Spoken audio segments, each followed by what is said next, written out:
Magandang araw mga kalingap, may ibinunyag si Dan patungkol sa relasyon nila ni Joy.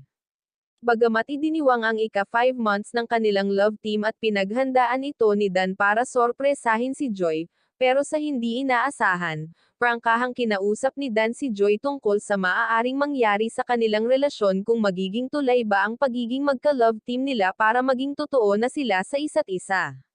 Seryosong inamin ni Dan na may totoong feelings na siya para kay Joy, dahil sa tagal na nilang magkasama natutunan niya mahulog dito.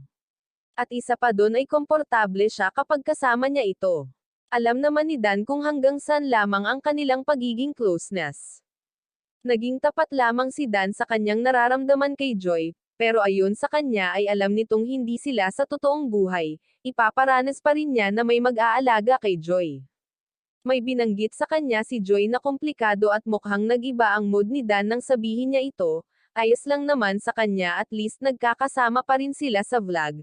Halos lahat ng pamilya ni Dan ay boto sa kanya na maging totoong girlfriend niya si Joy. Pakisuportahan po lahat ng bumubuo ng Kalingap at sa aking munting channel, thank you.